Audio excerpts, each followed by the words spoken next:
Hey everyone, welcome to day 76. This is Miss Brown talking. I know this is not the normal PowerPoint, but we are graphing inequalities on a number line today. And can I just tell you how hard that is to do on the computer? So I have went old school. We are paper pencil for notes today.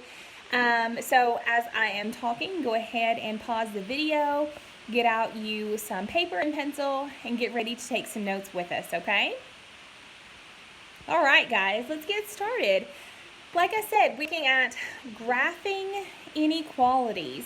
Your I can statement today is simply I can graph inequalities on a number line.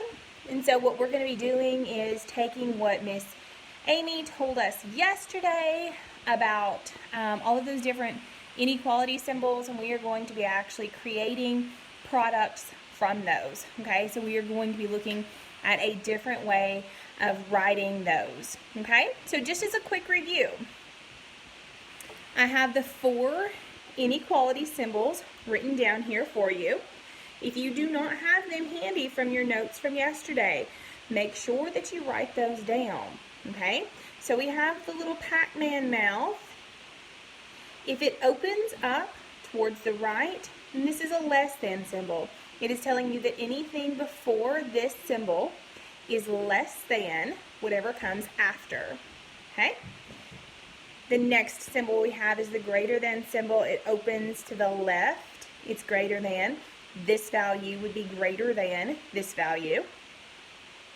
The other two values, or the other two symbols I have here, have the lines underneath them. Okay? So the top of them acts as either less than or greater than, depending on which direction it opens. And the bottom actually acts as an equal sign. So it's kind of like we took the equal sign from our equations earlier this week, earlier this year, and we just split those with our less than, greater than symbols that we've been working with yesterday, and kind of created our own little symbol. This one is less than or equal to, and this one is greater than or equal to. Okay, Miss Odell did a wonderful job explaining those yesterday as far as the symbols and what they mean. Okay, so what use do we have from our inequalities? What an inequality tells us is that there is a range of numbers that make a certain inequality true. So the big difference in an inequality and an equation, and we have talked about this several times, there is only one number that satisfies an equation. If you have a value equal to something, then there is only one number in the entire world that will satisfy that. An inequality is a little more open. There is an infinite number of numbers that will satisfy an inequality. And the best way to show the answer to an inequality is through a number line. And here is an example of a number line. And I know that you guys have seen the number line before, but I just wanted to make sure that you all had a good idea of what our number lines would look like. So if you notice, at the end of our number lines are arrows pointing in both directions, signifying that even though this is just a piece of a line, it would continue forever to the right and it would continue forever to the left. We have just chunked off a portion of it. Now, the number line will have little tick marks, as I'm going to call them, and it will be scaled. So one of the keys of being able to graph a number is to determine what the number line, or what each of these little tick marks represent on a number line. So if you look at the one I have drawn out, I have 1, 2, 3, 4, 5 tick marks. And the 5th tick mark over is actually numbered 5. This tells me that this is actually going up by 1 digit each time. Of course, on the right side of the number line is all of your positive numbers. On the right side of your 0 are all of your positive numbers. And the farther you go right, the bigger the numbers get. So 1, 2, 3, 4, 5, all the way up to infinity. On the left side of your 0 is your negative numbers. Okay? And the farther left you get, the smaller the numbers get. So the digits are going to increase, so you'll see This would be -1, -2, -3, -4, -5. If we keep going, -6, -7. But the actual value of those numbers are actually getting smaller. All right, I have a couple of 3 actually little rules to help you, or steps I guess, to help you graph a number on a number line, or to graph an inequality, I guess I should say. Instead of graph a number, let's put graph an inequality. Okay? So to graph an inequality on a number line, the very first thing that you want to do is to actually locate the number that your inequality simplifies to. And we did inequalities yesterday, so as you remember, it could be something like y is less than 1 or x is greater than 20, but you will have a number, like a starting point of your number line. So the very first thing that you want to do is to actually locate that number on your number line. Keep in mind, positive numbers are to the right of 0, negatives are to the left. The second step is to determine whether you need an open or closed circle. And this would be the perfect time to talk about the difference in the circles. Okay? So let's go back up here to the top. In our quick review, I have listed all 4 of those inequalities that we talked about yesterday. So now let's talk about when those are open circles and when those are closed circles. If I have less than or greater than only, so if you notice there is no equal sign underneath, it's just one symbol, not 2 but one symbol. Those require open circles. Okay? This means when you graph this on a number line, you will literally graph an open circle. It will be a circle that is open, okay? If you have this extra line under, or in other words, if it is also equal to, you will have what we call a closed circle. And to demonstrate that, to diagram that up, it is a circle that's simply filled in, but note the difference between the two. Open circle, closed circle. The closed circle is completely filled in, whereas the open circle is open, okay? Now what this tells us is that the number is not a solution. It is everything less than or everything greater than, but the number itself is not a solution. Whereas with our closed circle, the number is also a solution. So it would include everything less than and including that number, or everything greater than and including that number. Make sure for your reference that you have, when you use open circles and when you use closed circles, make sure that you have that in your notes, guys. All right. And going on down to hit the third and final step in our graphing is that you do need to determine the direction of shading, okay? So once you have listed, or once you have located your number and determined if you need an open or a closed circle there, you then will find the direction of your shading. So a less than will be shaded to the left, a greater than will be shaded to the right. Once again, less than will be shaded to the left, greater than will be shaded to the right. And with that, let's do a couple of examples. All right. Example 1. X is greater than or equal to -4.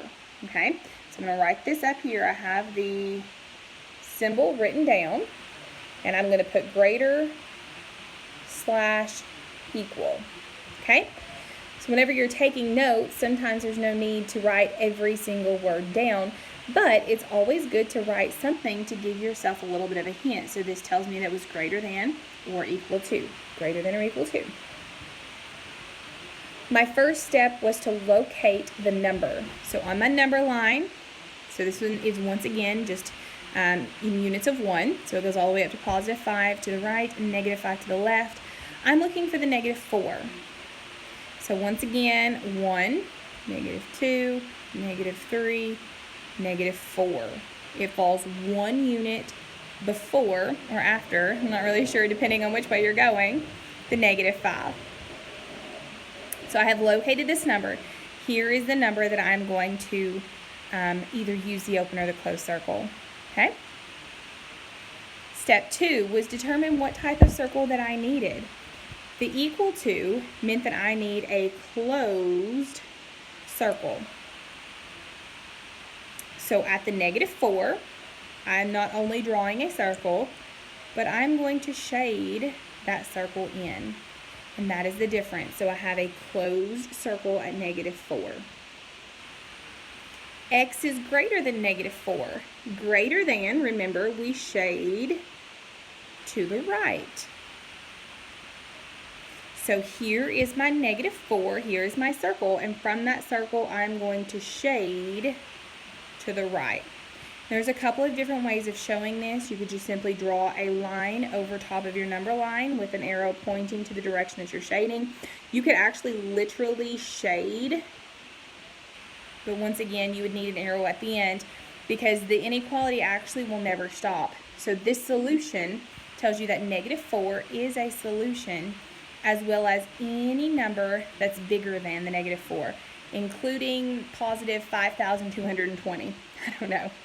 But anything to the right of negative 4 is a solution to this inequality.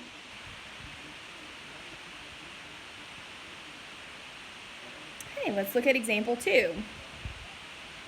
In example 2, I have x is less than 9. So once again, right above, I'm just going to write the word less. It's not less than or equal to. If you notice, there is no circle, or there's no line, underneath the inequality symbol.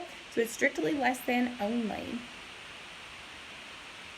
Now, if you notice, my number line this time starts at 0 and goes all the way up to 10, and it is, again, going up by 1. So I would know, and this is a lot easier to do because we are very comfortable with our positives, but I would know that 9 would be right before the 10, correct? All right, so here's that 9. I then need to determine what type of circle I have. Less than, not equal to, but less than, will create an open circle. So on the 9, I'm going to create an open circle. And notice the difference. Here was my closed circle. I shaded it in. Here is that open circle. I've just left it as a circle, completely empty on the inside. Okay.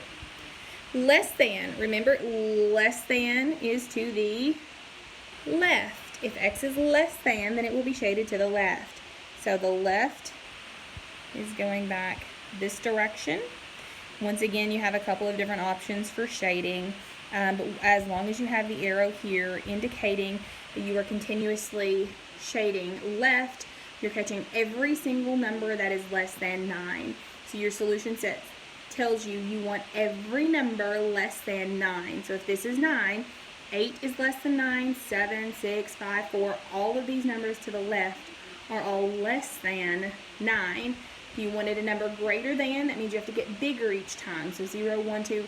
Even if the negatives confuse you, you can go over here to the positives and note that 5 is bigger than 4. 6 is bigger than 5. So as long as you go right, you are getting bigger. And that's what you want here. If it's greater than, you want to get bigger. If it's less than, you want to get smaller.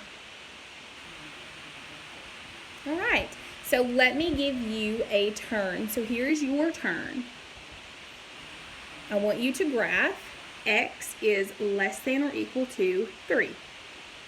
Pause the video, graph. When you are ready, unpause to see the solution. All right, so hopefully you all didn't struggle too much with that one. I honestly didn't even put units on my number line before we started because I wanted you all to kind of be able to do that for yourself. So 3 doesn't require much. I can just go to positive 5. See, 0, 1, 2, 3, 4, 5. No big deal. Step number 1 just tells you to locate that 3. Well, here it is. Step number 2 tells you to decide if it was open or closed. Well, the line under it, the equal to, told you that you had a closed circle. So at the 3, I wanted to shade it in. And last but not least, the less than told me that I wanted to go to the left. So from this 3, I wanted all of the numbers less than 3. And so you can think about this. 2 is less than 3. 1 is less than 3. 0 is less than 3. This tells me that x is less than 3. So I'm looking for every number less than 3. I'm going to have to switch over to green right at the end of the video because my pen was running out. But there you go. Once again, make sure you have the arrow at the end, because even though your shading may stop, your answer actually does not. All right, guys. Hopefully the graphing inequalities become something that you all like to do. It's really something that I like to do. But if you all have any questions, if you need anything at all, please reach out to one of us. We are more than ready to help and very happy to help, okay? Guys, if you have not joined our live, join live. It's so much fun and we miss seeing you all. If that's all, I will see you guys next time. Bye.